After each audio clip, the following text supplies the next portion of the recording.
Hey, it's Howie Mandel, and I am inviting you to witness history as me and my Howie Do It gaming team take on Gilly the King and Wallow 267's $1 million gaming in an epic global gaming league video game showdown. 4 rounds, multiple games, 1 winner, plus a halftime performance by multi-platinum artist Travie McCoy. Watch all the action and see who wins and advances to the championship match against Neo right now at globalgamingleague.com. That's globalgamingleague.com. Everybody games. All episodes of A Trial by Podcast are for informational and entertainment purposes only. Much to their parents' dismay, neither host is a lawyer, journalist, or investigator. Just 2 people with microphones and Wi-Fi. All actions discussed are alleged, and all parties are innocent until proven guilty in a court of law. For the full legal mumbo-jumbo, check the show notes. In 1992, a young woman named Candy arrived at a small-town hospital shaken after a fight with her boyfriend. Emotional and overwhelmed, she had hoped to find comfort in a close friend who worked there, but her friend wasn't on shift that night. Concerned about Candy's distress, the hospital staff suggested that she see a doctor to help her calm down before she went home. So Candy agreed, and soon Dr. John Schneeberger, her longtime physician and the man who had actually delivered her young baby, walked into the room. Candy expected something simple, perhaps a prescription or a mild sedative, but instead, the doctor administered an injection. And within moments, Candy says that darkness closed in. When she regained consciousness, something felt terribly wrong. She later told investigators that she knew almost immediately that she had been sexually assaulted. So the next morning, she drove 2 hours to a sexual assault center where a forensic exam confirmed her worst fears. Semen was found on her clothing and inside her body. Candy reported the assault to police, naming Dr. Schneeberger as her attacker.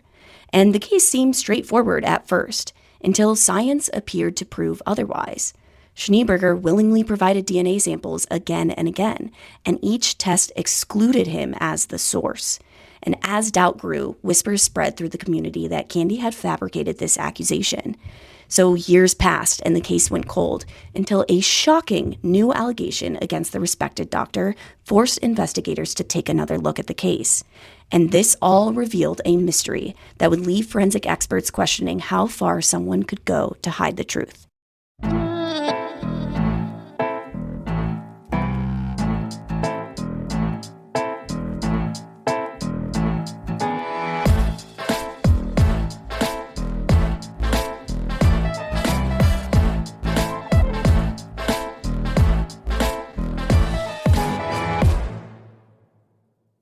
Welcome back to the pod, everybody. I am your host, Kelsey, and I have a special guest. Will you introduce yourself, please? I'm Alexis. Alexis is literally wearing the pod hoodie right now, and I'm so honored for her to be here. So just for anyone who is maybe new to the podcast, quick explanation.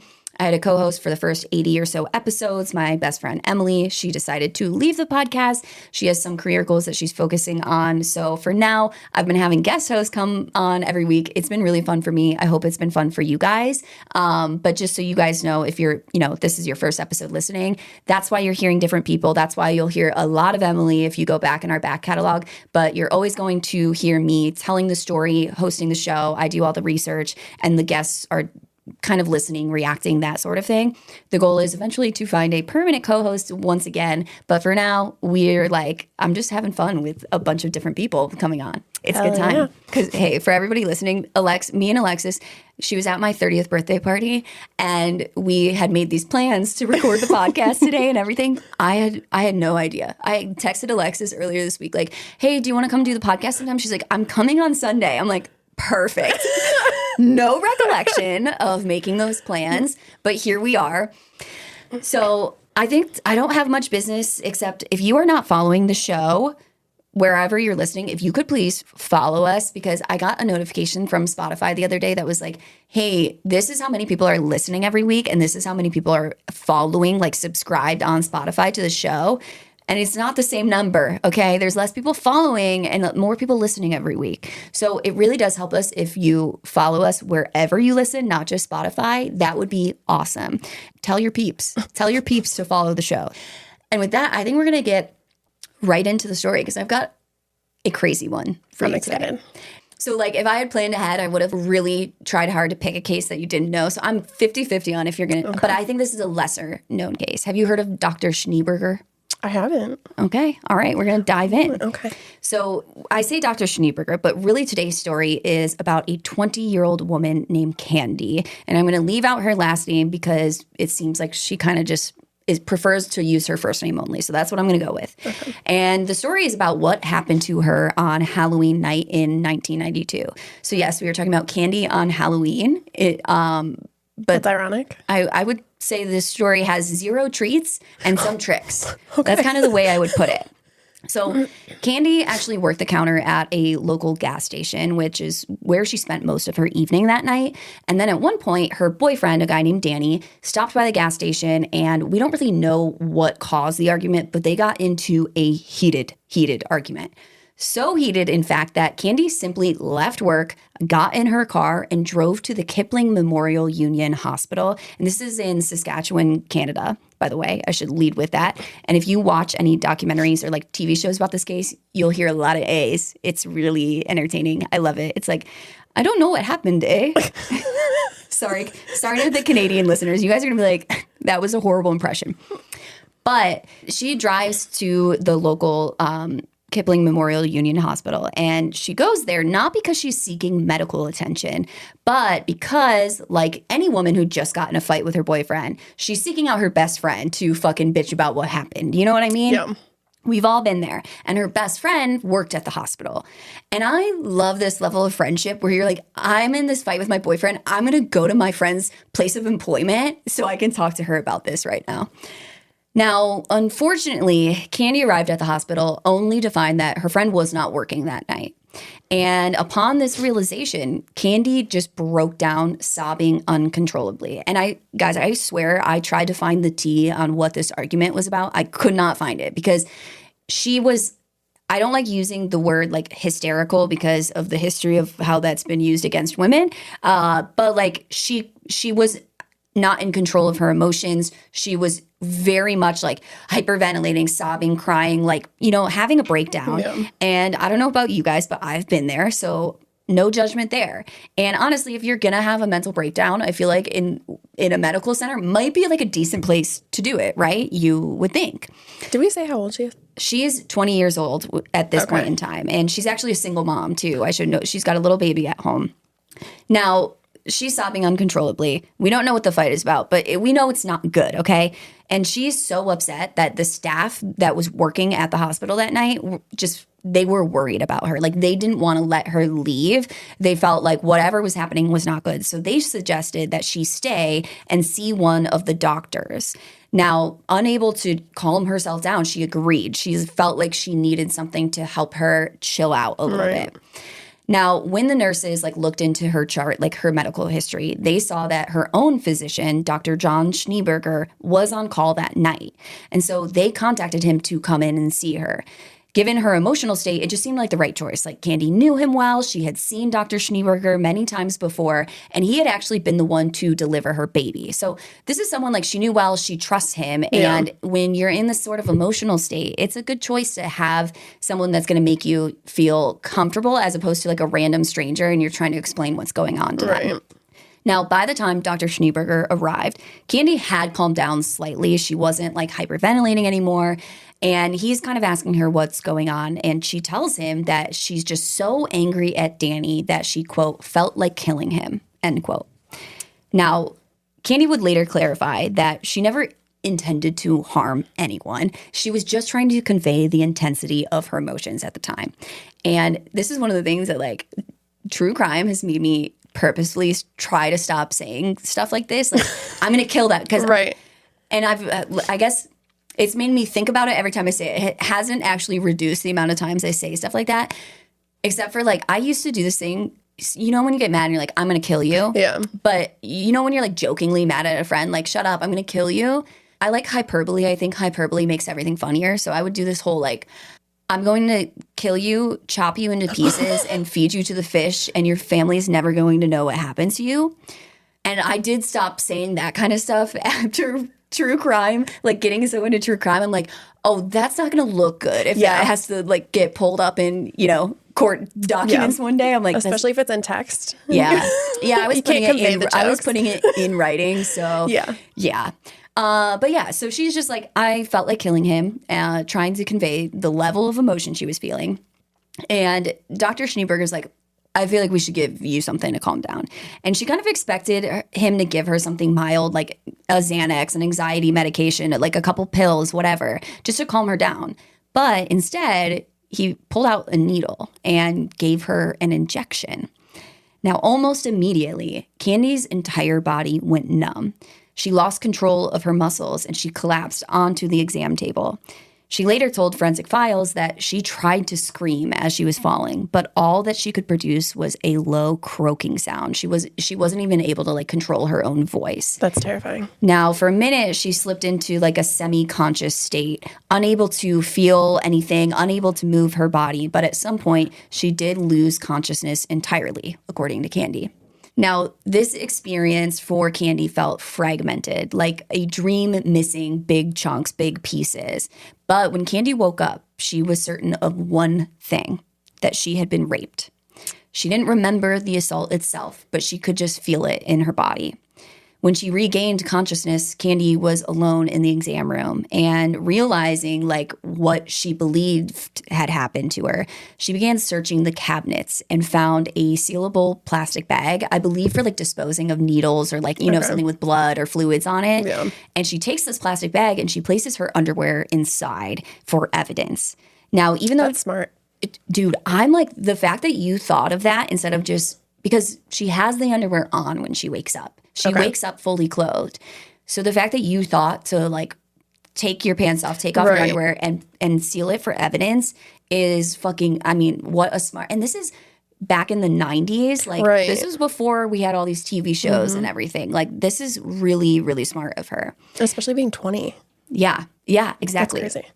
So she, even though she's awake at this point, she's still very disoriented from this drug. She's dizzy. She's just too unsteady to drive. And the hospital staff, again, is still worried about her. So they insist that they admit her and she stays the night. And so she does. And during her stay, she didn't tell anyone about anything untoward happening to her. She didn't mention being raped. She did seem upset, but she didn't say anything to any of the nurses, any of the hospital staff. And the next morning, Dr. Schneeberger came back to check on her. Now, Candy immediately asked him what drug he had given her the night before. And he responded, quote, "Why? Did it give you wild dreams?" End quote. Oh, boy. So we can kind of see what he might be possibly alluding to, or, you know, what Candy is alluding to by sharing this quote with us, right? Now, as soon as Candy was discharged, she called her parents and she told them what had happened to her. So this is very soon after. This isn't something where like 2 weeks later she starts telling people. Did she know how long she was like out of it for?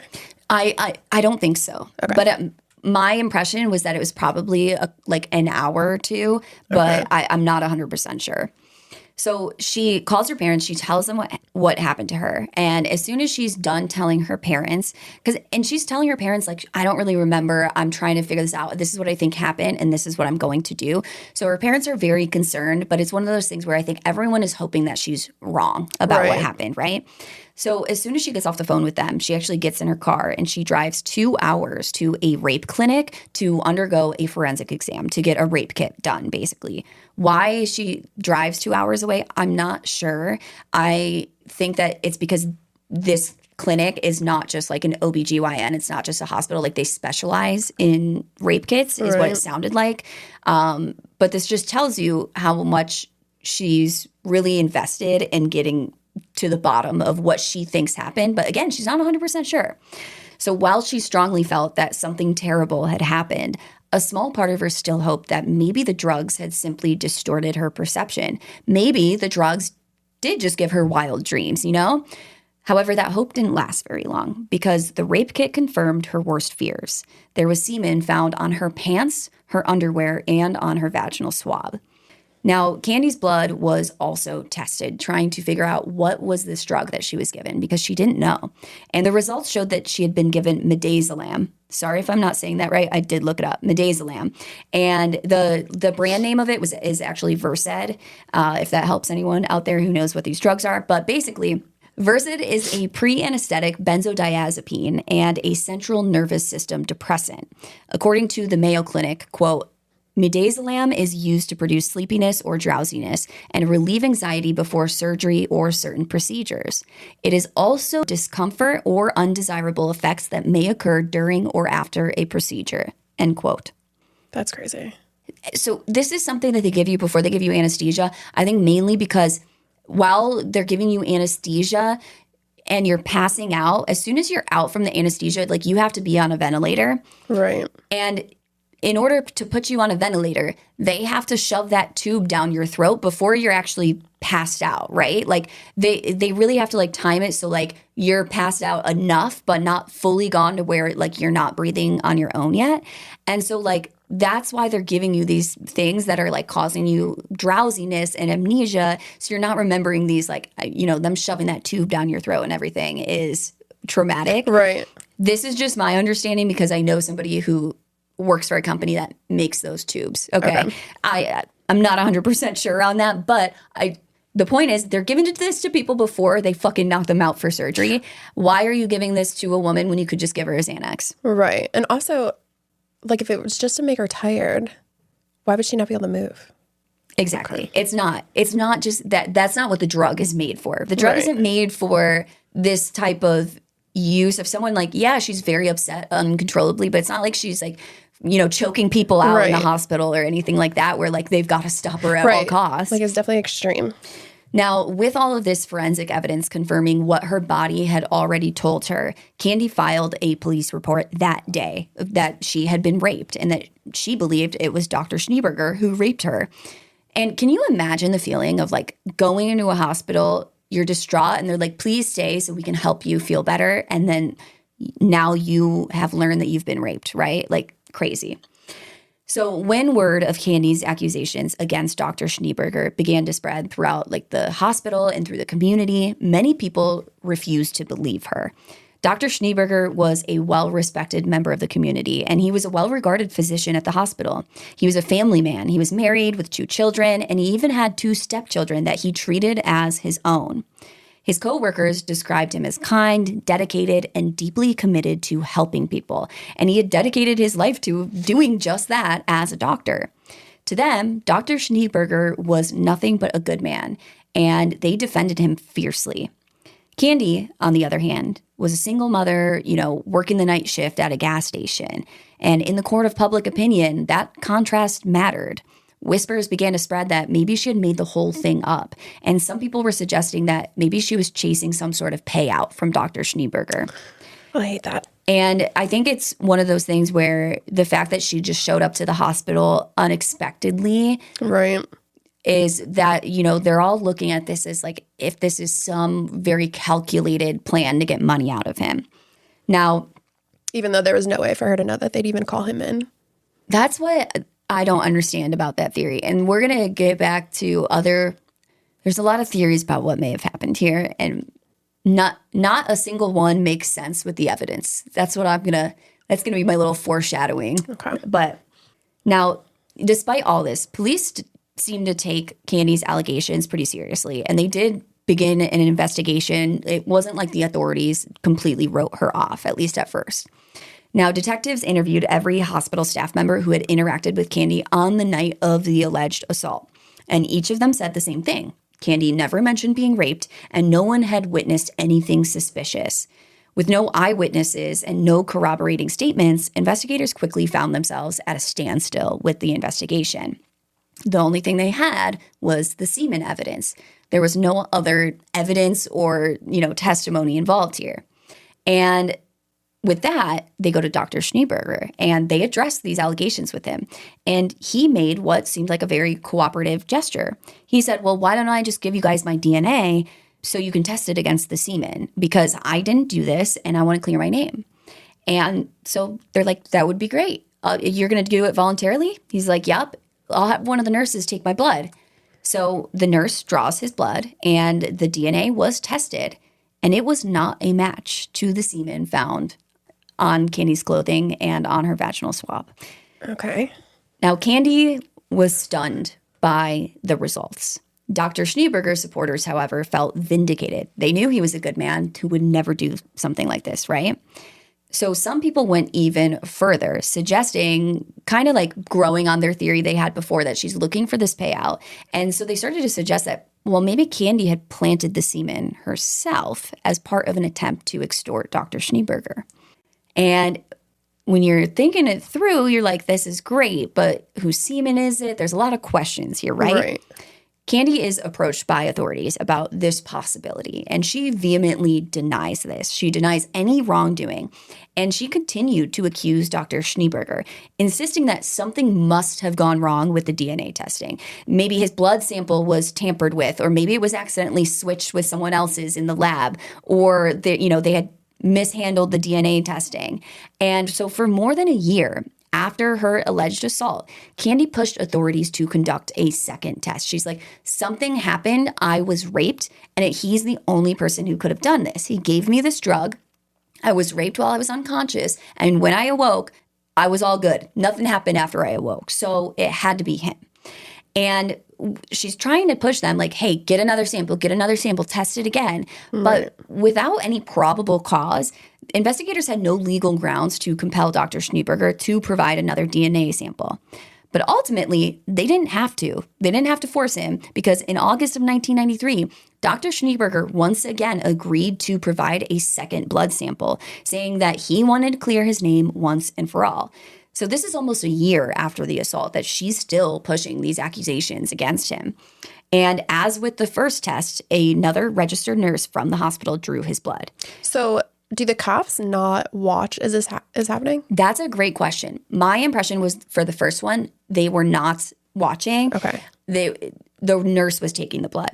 But this time, to make sure there was no doubt, the police go and watch the blood draw. They watch the nurse put the needle into his arm, draw his blood, and they take the sample themselves immediately into police custody to make sure there's no switch-ups with other blood samples. There's no doubt that this blood came from his arm. It could not be tampered with. Now the results come back. And once again, Dr. Schneeberger's DNA does not match the semen found in Candy's rape kit. Did she have sex with her boyfriend? Like, do we know that? So she tells police that she had not had sex with anyone for at least 2 weeks leading up to the alleged assault. So she says, no, it's not like it could be, she didn't have sex with her boyfriend the night before. It's not left over from any sort of consensual encounter. Okay. That's a great question, though. So while much of the community had already branded Candy as this liar, chasing money, trying to extort Dr. Schneeberger, he actually defended her character. He explained that the drug that he administered that night, Versed, it was known to cause hallucinations. And in some cases, he said, those hallucinations could be erotic in nature.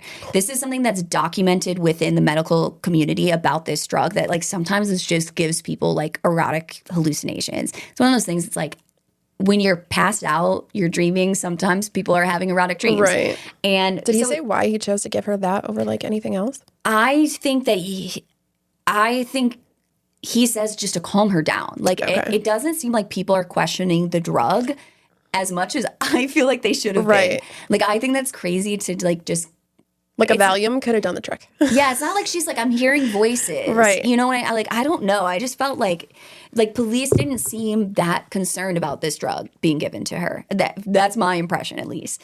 Now, Dr. Schneeberger's whole point is that it might not be that Candy's lying. She might not be trying to extort him. It might be that she genuinely believes she had this erotic hallucination and she believes that it happened when it didn't really.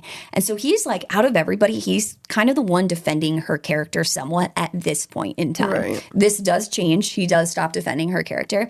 But at this point, he's like, she might just believe it. That's why she's being so forceful about it. And then just made the sperm appear. Well, that's what, that's where I feel like his defense of her doesn't really make sense, because if she hadn't had sex in weeks, I don't really know, like, if he says anything to them about, maybe he's like, well, maybe she's lying about the sperm. Maybe she did have sex with someone. Right. Maybe it wasn't her boyfriend, so she doesn't want to say it or something, or who knows.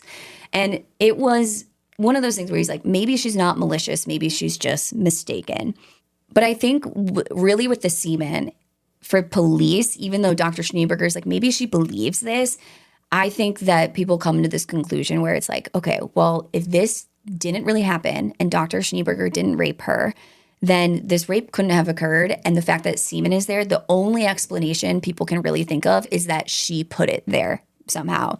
And that, you know, that's why she drives to this rape clinic. That's why she doesn't say anything while she's still at the hospital. All of these things. Which I was thinking about that. Like, it makes sense why you wouldn't say something while you're there if the doctor's still there. Yeah, I wouldn't have it either. Yeah. Because, you know, these people probably, like, he delivered her baby. She thought he was a good man, too, until this happened. So, like, I get why you wouldn't say something there. But I also can see from the other side why they're, like, kind of tilting their heads at it a little bit. Like, that's a little bit sus. It's one of those things where it's like, I think we really shouldn't pay too much attention to it because I see both sides. Right. Now, with that, because of the semen, with no other way to explain it, police officially closed the case. They seem to think that this is unfounded. And if it's not unfounded, at least they have no way to move forward with this case. I mean, they've ruled out Dr. Schneeberger. It was not Dr. Schneeberger's fucking DNA on the underwear and everything.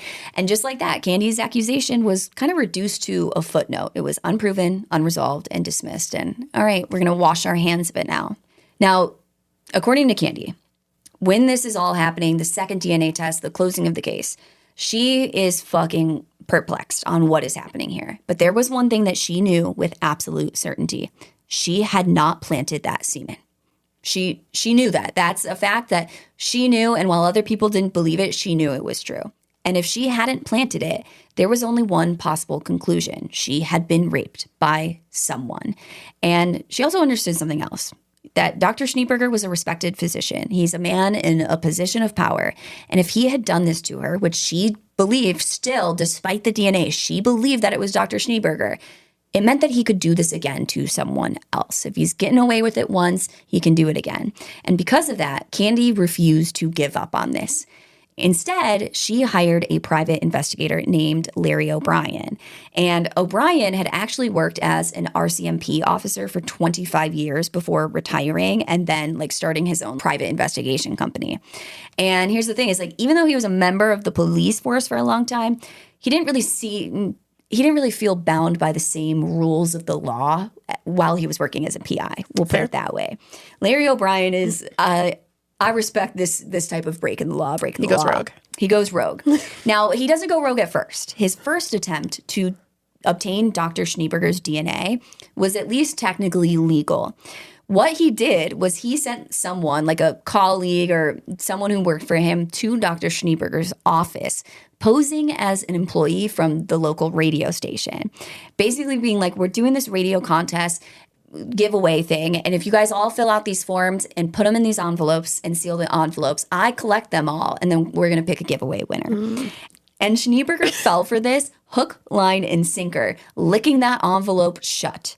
So he takes this sealed envelope back with him to the lab. They try and do a DNA test, but unfortunately, the saliva sample was somehow contaminated and ultimately unusable. They couldn't obtain a DNA profile from it.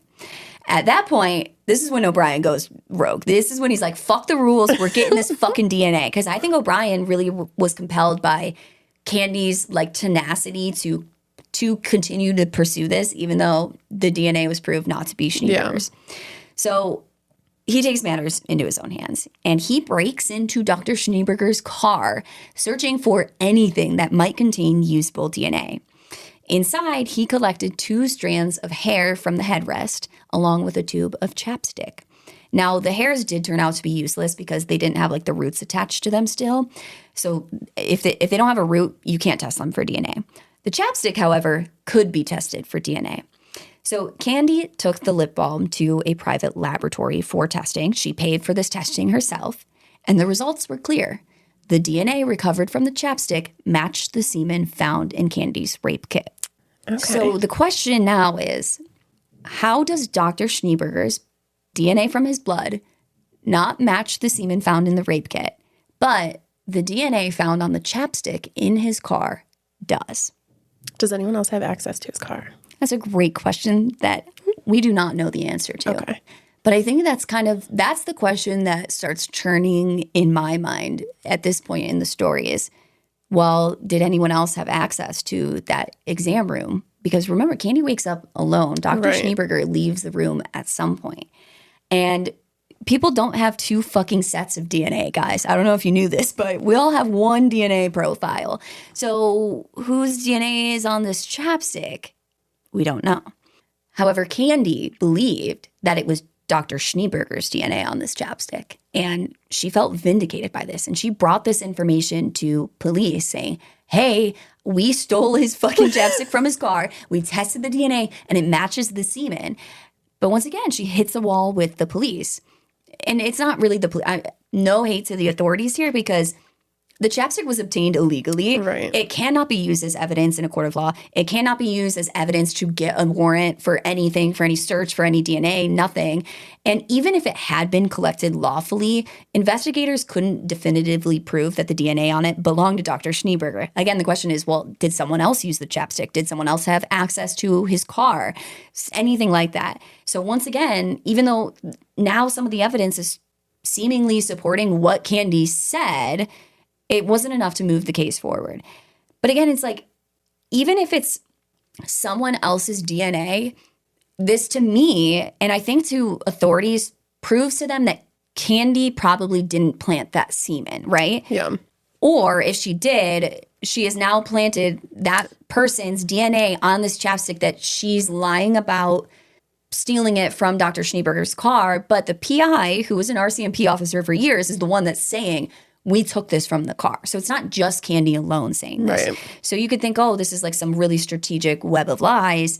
But then that means this PI is in on it too, which to me is a little bit of a stretch. So with authorities seemingly unable or unwilling to act, Candy took matters into her own hands, and she did the only option she had left, which was to file a civil lawsuit against Dr. Schneeberger because they were not going to press any criminal charges against him. And along with the civil lawsuit, she also submitted a formal complaint to like the medical board, trying to be like, hey, this guy's raping people, okay? Now, Candy later recalled that when they went to court for the civil suit, Dr. Schneeberger's wife was sitting across the room from her, just glaring at her, shooting daggers with her eyes at Candy. And honestly, I empathize with the wife because I can't imagine how devastating it would be to have someone accusing your husband of not only like cheating on you and infidelity, but saying that it's non-consensual and that he's like cheating on you by raping somebody. And at this point in the story, this has been going on for multiple years. So Right. the wife, I think, I feel for her. Like she's feeling like her family is being attacked. And to be told that the man you love has been accused of rape, even though every piece of evidence, like his DNA proves that that was not his semen, you just feel like you're being fucking attacked. You know, it's tough. Now, in an effort to shut down Candy's civil claims once and for all, after 5 years of her accusations, she's been going at him for 5 fucking years, Dr. Schneeberger agreed to yet another DNA test. He's like, I'll do one more if you won't let it go. Now, this time, they were not going to let any chances of, there was a mix-up, whatever. So instead of having his blood drawn by his coworkers at the hospital where he worked, he went to the state forensic laboratory. I was going to say, do they not have like a forensic lab? You would think they would always take I think it was one of those things where normally they would do it at the lab, but because they were just already at a hospital and like they're talking to him there, it's like, okay, well, give us your blood and we'll take it. And so this time they take him into the lab. They are not letting Candy have any respite in, being like, well, it was his coworker who took the blood or anything. Right. Even though police literally watched it happen the second time at least. But the lab technician planned to collect the sample by pricking Dr. Schneeberger's finger. This is a standard practice for taking blood for DNA samples. It's quick, it's like minimal pain, and only a small amount of blood is required to get a DNA profile, so you don't really need to take like a vial of your blood like when you do a blood draw. However, Dr. Schneeberger objected to this. He didn't want his finger pricked because he had some sort of condition that caused him to bruise easily. I don't know if he's anemic, if that's what it is. They didn't say what he had, but basically he was just like, I don't want a bruised, painful finger. I'd like you to draw it from my arm instead. Now, because the sample was being given voluntarily, and authorities didn't have a warrant for his DNA. They had no choice but to just do it however he wanted it. They're like, all right, whatever. As long as you're going to give us your blood, we'll take it how you want us to take it. So she inserts a needle into a large vein in his left arm, but nothing came out at first. And by the way, this is all on video. You can watch this third DNA test being done, or the blood draw being done. So after some difficulty and repositioning of the needle, the nurse was able to eventually collect a blood sample. And if you've ever had this happen when you get your blood taken, you're like, I fucking hate you right now, wiggling this needle around in my arm, looking for a vein and whatever. Now, after Schneeberger left, they take the blood sample, he goes, and they're kind of looking at this blood sample, and the camera is still rolling, right? So you can see this on the video. And the technician is looking at the vial and says aloud, quote, "It's a little strange in that the blood doesn't look really kind of fresh. I don't know," end quote. Now, testing concluded that the blood was too degraded to produce a DNA profile, so it could not be used. And this was a finding consistent with the technician's observation that the blood looked strange, right? She had a feeling that it wasn't going to be usable. And unfortunately, when Dr. Schneeberger voluntarily agreed to this third test, it came with a condition that it was going to be the last time he would provide DNA. And now, once again, the results are useless. It does nothing for Candy. Now, by this point, I feel so bad for Candy, though, too. It has to be so hard to sit there for 5 years and tell everybody that it's this person and, nobody's doing anything about it. And I don't even mean, just him, because obviously, DNA, if it's not proven, there's nothing you can do. But, are they not looking at anybody else, in the hospital? That's what Alexis, thank you. The whole time I'm reading this story, I'm like, who else was fucking working that evening? Right. Are you guys not looking into this? I will say Candy is very adamant that it wasn't someone else, that it was Dr. Schneeberger. Because, he's the one that gave her that med to make her pass out. But, my first thought is, okay, it's not him. His DNA doesn't fucking match. And if she's left alone in a room, I mean, technically... They don't need long. Right. Couple of minutes. Yeah. Did someone sneak in there from the hospital for a couple of minutes and sneak out? I don't know. And this is the 90s, so I don't think they have, cameras everywhere. Yeah. But I'm just surprised that by this point in the investigation, they're not looking into other people as a possibility. Yeah, she's adamant that it's Dr. Schneeberger, but the DNA says otherwise, and she was fucking passed out on drugs. It could have been somebody else. I don't know why they're not looking into it. Oh, whatever. I was curious to hear. I didn't want to bring it up. I wanted to hear if you had the same thought that I did, because that was my first, what the fuck? Now, by this point in time, after this third DNA test is coming back inconclusive, the police are confused, more confused than ever.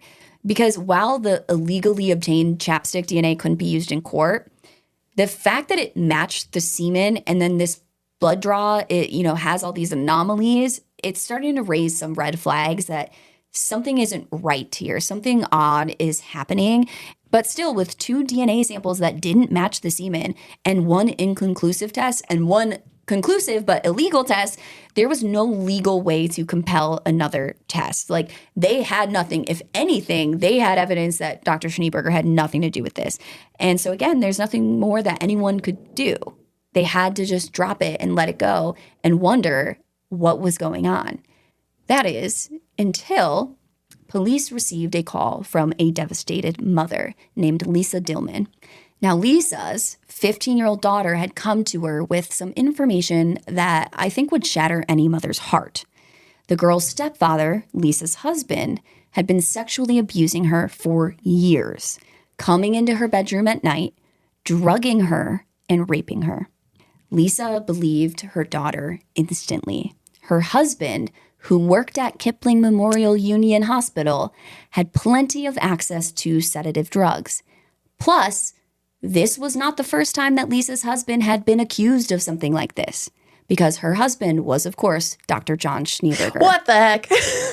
Okay.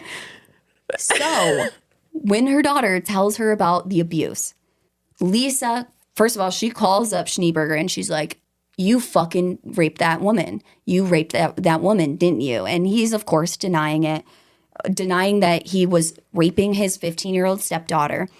Luckily, he's not home at this point. So Lisa starts fucking ripping the house to shreds, searching for stuff. And in his home office, she finds a box full of condoms and sedative drugs.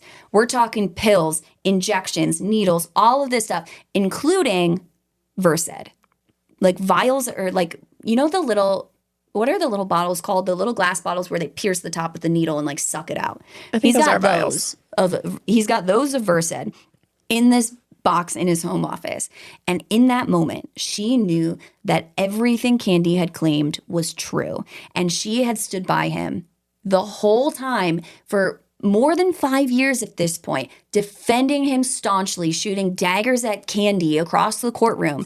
And this whole time, he had been raping her fucking daughter. I would kill him. I would. That's not a hyperbole. I would fucking kill him. I would be loading that Versed up. Mm-hmm. I would be ready for him to get home, stab him in the neck, dude. Oh my God. Now, I want to be clear. While I, was talking about her shooting daggers at Candy across the, I am not shaming this woman at all. Yeah. When literally the DNA is tested and says it was not him, I do not blame her for believing her husband. Mm-hmm. I don't blame her for being angry with Candy with the information that she had available to her. Especially no one wants to believe that their husband, who's this great guy, you love him. Could be capable of doing something like that. He's the father of 2 of your children. He's a doctor. The DNA doesn't fucking match. You're like, it wasn't him, right? The daughter he was abusing, was that his stepdaughter? It was his stepdaughter. Okay. So he had 2 stepchildren, and then they also had 2 children together, so 4 children total. But yeah, the daughter he was abusing was his stepdaughter. And I do want to give this woman credit. She immediately believed her. Yeah. There was no question. Her daughter told her what was up, and she knew. And I know that there are a lot of people who are abused like this by parents, step-parents, or like family friends where they tell their parents, and unfortunately, sometimes parents don't believe them at first. And that breaks my heart. This is not one of those cases. So all love to Lisa Dillman. Huzzah to her. Huzzah to Lisa Dillman. I do not blame her at all for not believing this at first. So at this point, Schneeberger is arrested for the rape of his stepdaughter. And now they are able to force him to undergo another DNA test, whether he wanted to or not. And when asked later in an interview about how it felt to learn that Schneeberger had been arrested and would be forced to give another sample, Candy tells the camera, like she's looking direct into the camera, she goes, "Oh, that was wonderful. That was what I had wanted all along. I mean, I had even offered to go chop an arm off to get it. I would have socked him one in the nose to get that blood. No problem." End quote. I love her. Fuck yeah, Candy. Yeah. Candy's badass, dude. When you see her in these interviews, she's like, I didn't give a fuck that DNA didn't match. Like, these are not her words, by the way. This is not a quote. I am totally paraphrasing this. But she's like, I did not give a fuck. I knew it was him who did it. I didn't care that DNA didn't match, okay? So this time, they're getting a third sample. They are not taking any chances with this shit. They're like, no more. I want it drawn just from my arm. All 3 times that he had the samples taken, the first 3 DNA tests, he had requested that the blood was drawn from his left arm. This time, they took blood from his finger prick. They also took hair samples and saliva samples. Getting all the DNAs. And they test all 3 samples, and all 3 samples match the semen samples from Candy's rape kit. Oh, that's crazy. So the question remains, how the fuck did 2 blood samples, which nurses and authorities watched as it was blood, like as the blood was being drawn from Schneeberger's arm, how did those 2 blood samples not match the DNA when these final samples do? And this was a question that had everyone involved in this case perplexed, baffled. Their gassers were flabbered or flabbers were gasted, whatever it is. No one knew. No one was able to answer this question. There's no way like blood coming from your arm versus your finger would be different, right? There is no way. Like that doesn't. There is no way. And so no one can explain this until November of 1999, when John Schneeberger finally takes the stand at his own trial. And under oath, Dr. Schneeberger explained how he had evaded detection during those first 3 DNA tests. Now he wants to be honest. Each time his blood was drawn, under the observation of nurses, authorities, and laboratory technicians, they had not actually pierced a vein. Instead, the needle had entered a 15-millimeter Penrose drain implanted beneath his skin. A Penrose drain is a soft, flexible rubber tube. Sorry, your face is making me laugh. You guys, I wish we would have fucking gotten this on video today. Alexis's head is 90-degree angle looking at me, mouth agape. A Penrose drain is a soft, flexible rubber tube typically used after surgery to allow excess fluid to drain from the body during recovery. So like sometimes when people get like skin removal surgeries, I've seen this. There's basically a tube that goes in your body and then like it comes out of your skin and drains into a bag, and you're having to like change the bags, and then once you're like healed, they remove the drains and whatever. Okay. So while a Penrose drain is thicker than a vein, it's still thin enough to be punctured by a needle, making it almost indistinguishable from a normal vein during like a routine blood draw. So Schneeberger had cut a small section of a Penrose drain, sealed one end, filled it with one of his patient's blood, and then sealed the opposite end, and then surgically implanted the tube into his own fucking arm, positioning it so that when the blood was drawn, the needle entered the tubing rather than his vein, delivering someone else's blood for DNA testing. That's insane. Isn't that fucking insane? But now I'm wondering, like, how many times has he done this to other people that he's thought to do all of that? Dude, I don't fucking know. The evil, like, this is like some Dr. Evil shit. Yeah. And this is like early 90s. You know, DNA testing is still new at this point. I think Candy she kind of explains in this one interview that she does with Forensic Files. She's like, everybody's talking about this DNA testing, but it's brand new. You know, it sounds like the end all be all, but I knew it was so new. I'm like, it has to be wrong, because she felt like I knew what happened to me, but I didn't know why the DNA was saying something otherwise, thinking that, oh, the science is just so new that something is happening that they don't understand. But no, he's fucking implanted a tube of someone else's blood underneath his skin. That's so crazy. Insane. And he does it like in his elbow. So it's like bending under there and everything. So he explains He also got lucky though, because aren't there more veins than just that? Like, that's what I'm saying. But was also, he like pointing like, no, dude, this one? I think it's one of those things where they're looking for the biggest vein. That's true. You know what I mean? And that looks like the biggest vein. But what I don't understand is like, you know, veins are like blue or green under your skin. So I'm like, did it have a color to it? I don't know. But yeah, so this was a deception so precise that it had fooled the medical professionals, law enforcement, and forensic laboratories multiple times.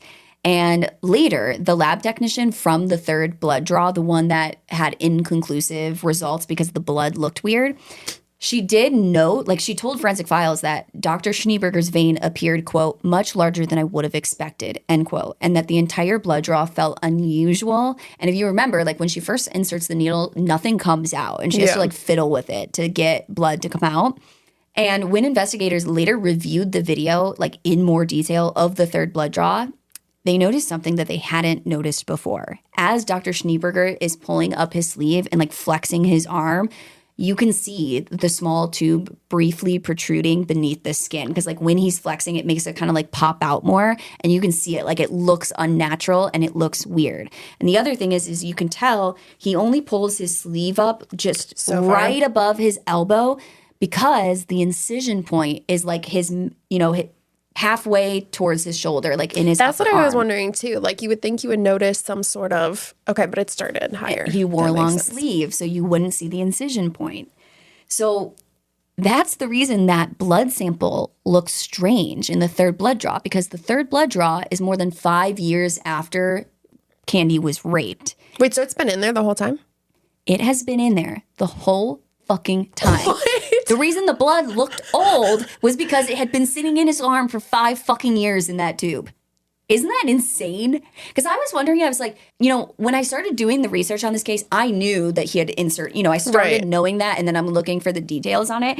And I was thinking between the first two, where the DNA was usable and it didn't match the semen, I'm like, well, do they realize, like, does it match each other? Like, does the first DNA sample match the second one? Or are they not comparing them to each other to see if it's the same profile? Right. Because I'm assuming you're going to have to put fresh blood in every time. Nope. And those two DNA tests are a year apart, too. And then this last one is 5 years after the first one.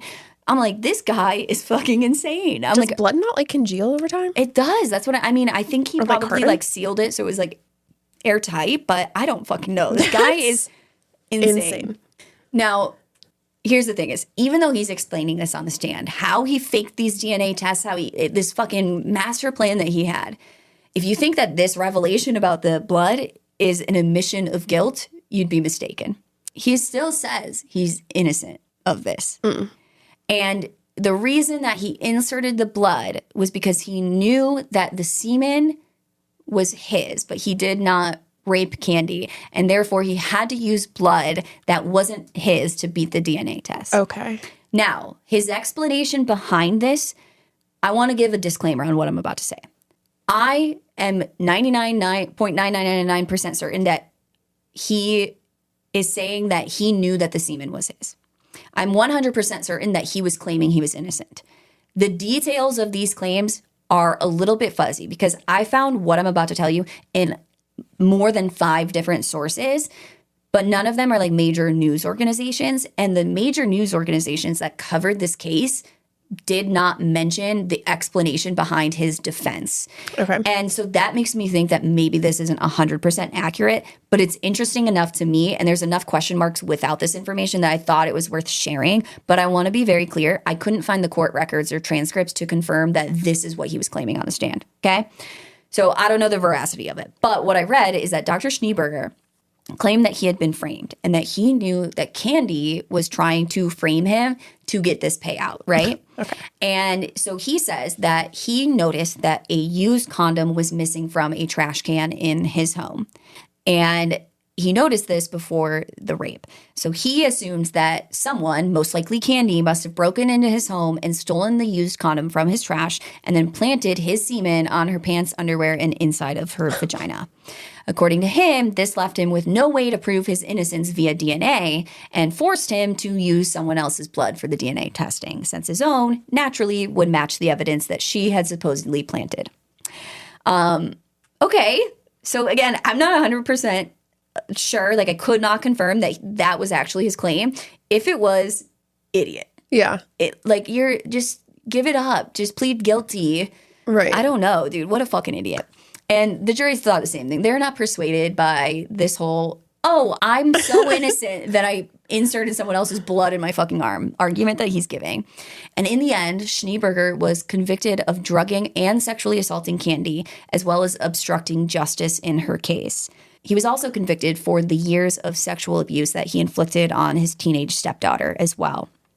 Now, on the eve of Dr. Schneeberger's guilty verdict, so the day before the jury delivers the verdict, a court order had granted him an overnight unsupervised visit with his 2 biological daughters, who were just 5 and 6 years old at the time. Why? Because at this point, he's not convicted of a crime. He was out on bail, like during his trial and everything. And so he still has a legal right to see his children. And of course, the closer they're getting to the verdict, the more like tension that is brewing. So was he already tried for his stepdaughter? No, so the trial was for Candy and for the stepdaughter. Okay. Like, he was being tried for all of the crimes at one trial. Okay. So the mother, Lisa, of the 2 biological children refused to comply with this court order for the overnight visit. She did not want her fucking 5 and 6-year-old daughters staying overnight unsupervised with the man who had raped her 15-year-old daughter. That's crazy. Now, she refused to comply. She did not take the children there. And for that decision, she was found in contempt of court and fined $2,000. Even after Schneeberger was taken into custody, he continued to demand that Lisa bring the girls to see him in prison. And the court was like forcing this to happen. I am shocked by that. Yeah. But they had some sort of like visitation order is what it sounds like. And Lisa appealed this visitation order, and the matter was brought before the Saskatchewan Court of Queen's Bench Justice Jean Maurice. That's a name. That's a name. And despite her objections, the court ruled that the visits must proceed.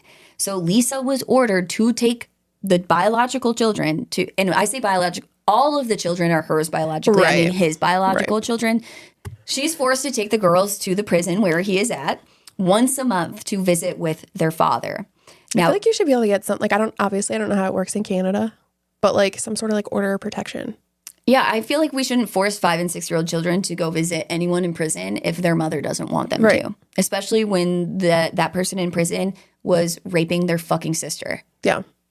I don't understand this, but okay. So Lisa, desperate to protect her children, she reached out to elected officials and advocacy groups, hoping that someone would intervene with what she was being forced to do. Now, she tried to propose an alternative because she felt like taking the girls to the prison was traumatic, like 5 and 6 years old. Yeah. So she says, what if we did supervised visits at a nearby hotel instead of at the prison? And authorities rejected the request, stating that Schneeberger posed too great of a risk to be allowed outside of the facility. And I agree with them on that, but also at the same time, then if he's such a big risk, maybe don't force his children to go see him. Okay? Now, when the day of the first visit arrived, Lisa and her daughters were met by roughly 100 protesters gathered outside the prison gates in support of her. And as they neared the visitation area, both children became visibly distressed, crying, screaming, and clinging to their mother. A court appointed... Dude, I don't think I would take my 5 and 6-year-old children to a prison. That's what I was saying. I feel like any crime, I wouldn't. I don't know. I mean, and I'm not, by the way, I'm not, if anyone, has a loved one that's in prison and you take your children, I'm not judging that at all. I'm sure that there's a way that this can be done to where, but in this circumstance, it's extremely traumatic. Yeah. And I can't imagine being in her shoes. And also at that age, I don't think you'd understand anything that's going on. No, and you're just in a place that like looks scary with scary people. Yeah. Now, a court-appointed social worker who was present, like this is the person that's supervising the visit, basically. They saw the reaction that the children had, and she made the decision to cancel the visit, sending the girls home. And after this, Schneeberger finally backed down and agreed to stop pursuing further visitation with his daughters. And you know what? Least he could do. Right. Least he could do. Now, for his crimes, do you want to take a guess on how long he was sentenced for? I know it's going to be some bullshit. 14. 6 years in prison. For perspective, I want to put this into perspective for everybody. Candy was raped in October of 1992. Schneeberger was not convicted of her rape for 7 years and 24 days after it happened. Meaning, Candy fought for justice longer than Schneeberger would serve in prison for That's crazy. The crime. So I asked the question, is that justice? No. I think not. I think it's a no for me, dog. Now, I'm going to go on a little bit of a tangent just for a second here. I also want to point out that many U.S. states still impose statutes of limitations on rape and sexual assault cases. I don't know if they do this in Canada, and whether they do or not, my point is going to apply to any place that does statutes of limitations. So these limits vary widely depending on the state, the severity of the offense, and the age of the victim, whether or not they're like legally of age, if they're an adult or a child. The statute of limitations is different in some states. And while some states have eliminated statutes of limitations for sex crimes altogether, others require that charges be filed within as little as 2 to 3 years after the assault. So this doesn't mean someone coming forward within 2 to 3 years. It means they have enough evidence to charge this person with a crime within 2 to 3 years of when the assault happened. Or if they're not charged within that time frame, the case can never be prosecuted, no matter how strong the evidence later becomes. Now, there are some exceptions and caveats to this. Like some states have exceptions for DNA matches. Then the statute of limitations doesn't apply. Okay. But that also I have a lot of thoughts on that. I'll write a thesis on it one day. But my point is here, every state has different laws on these. They vary widely, so I'm not going to try and walk through all of them here. But the point is that even today, there are parts of the United States where Candy's case might never have gone to trial at all, even when he was arrested for the rape of the stepdaughter and his DNA was confirmed to be a match. And this was all discovered simply because Dr. Schneeberger managed to deceive investigators for long enough. Because he was able to fucking trick the DNA test for long enough. There are states in the United States where he you could not try him for these crimes, even though you knew that he had inserted that thing in his arm just because it had taken too long to figure it out. And I just wanted to make that point of these laws need updated when it comes to the statute of limitations, specifically on sex crimes. They need updated. Do I know what the right answer is, the proper way to do that? No, I don't. But just some What food is the for thought. point in having them? Like, I'm assuming it's to protect like the accused, but like for what? I honestly don't know. Maybe from false accusations. It doesn't really make sense to me. I think it's like, look, you either have enough evidence to charge and convict someone or you don't. Right. Why does it matter how much time has passed?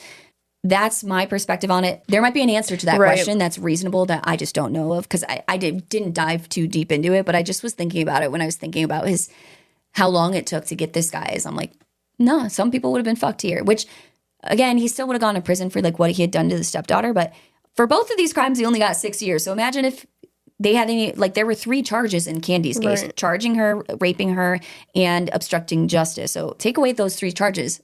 How much time would he have gotten? I don't know. And going back to his sentence, by the way, if you thought 6 years wasn't enough time, it gets worse because he served only 4 years before being released on parole in 2003. 4 years. I want to say, but I know that my aunt and uncle listen. I'm going to bleep that out, Eric. Leave that in here because my aunt and uncle, they'll crash their car if they hear me say shitting my dick on the podcast. But like, are you shitting my dick right now? I don't. 4 years is disturbing to me. I don't. And especially like not that any version of this would be okay, but like, well, I'm assuming he got his license stripped. Like he can't practice medicine. Well, Alexis, fun. He does not practice medicine again, but Dr. Schneeberger was originally from South Africa. So after he gets out, Canada does revoke his citizenship, basically saying that because he's like reapplying for citizenship while he was under investigation for Candy's crimes, he was telling, that's like a question with the citizenship, whatever check-ins he has to do. I don't know how it fucking works, okay? But he's telling them that he is not under any sort of criminal investigation, so he's lying. So they revoke his citizenship and they deport him back to South Africa in July of 2004. And within weeks of his return, he applied to the Health Professions Council of South Africa for a new medical license. However, he does later withdraw this application, and from what I could find, he never worked in medicine again, at least that we know of. But he just went back to South Africa as just a free guy. That's crazy. And I don't know how it works. I've heard of like Canada cases specifically. I remember it was the guy who like murdered somebody on a Greyhound bus, and he was like mentally ill or something. Okay, I vaguely remember what you're talking about. So he was like let go. And if I remember correctly, like he was able to come to America without that record following him. And I don't know if that's just because he was psychiatric but I'm like, that's crazy to think like if he got deported that maybe like no one even knows about it over there. Dude, the thing that I think about is like, well, yeah, they probably don't know about it over there. Like he's probably just living a normal life. And I just like these sentences, it's not like I'm looking, there are certain like little things that I look for when I'm looking for cases. Like for this case, when I discover this case is like I'm Googling, I'm like bizarre crimes, like bizarre forensic. Like I wanted something that was like gonna be, you think it's going one way and then it goes a completely different way. But like I feel like I could think of at least 10 to 15 cases with absolutely fucking idiotic short sentences for these people who are doing horrific things. And I'm not seeking these out. Like I really have not been. I can't think of a case where I was seeking that out. It's just like they just fall into my lap. I'm like, where are they getting? People are doing more time for fucking selling drugs than this guy did for all of this, for raping his 15-year-old daughter for years, drugging and sexually abusing her, sexually abusing this patient, for drugging her, for like faking the DNA. Like that's a crime. And I just like, I cannot believe that there are people doing more time for way, way less bad stuff. But yeah, that is the story of Dr. Schneeberger. And you didn't know it. I do feel like I vaguely kind of remember something similar. But you couldn't remember. You seemed surprised. Yeah. Okay. Dude, I thought that was like, I read the story. I know I'm looking at the time. I'm like, it's a little bit of a shorter episode for us because even though my goal is like hour-ish long episodes, for some reason they're always fucking 90 minutes because I'm a masochist. And, but I was like, this is one of the craziest stories I've ever fucking heard, dude. But yeah, so thanks for doing the pod with me, dude. Thanks for having me. It was so much fun. Are you going to come back? Anytime. I'll come back every week. Okay. Sorry, no one else is hosting after me. Dude, you heard it here. I'm down. Alexis, I am going to take you up on coming back because I need people. I need people here. So thank you for coming. Make sure if you guys are new to the pod, make sure you follow us just because we release episodes every single Tuesday. So you won't miss any new episodes that are coming out. And if you've been listening for a while, you guys are enjoying, if you can leave us a 5-star rating wherever you're listening, that is the only measurement that like other podcasts and like people we want to like do business with and advertisers and stuff like that can see. So it does really help us. The more ratings we have, the more it helps us. And I would prefer them to be 5 stars so I don't cry myself to sleep. Okay, and with thanks. a very nice comment. Yeah, and if you guys could leave nice comments. No, you guys do. I love you guys. Thank you for listening. I'll see you next week. Court is adjourned. Bye. Bye.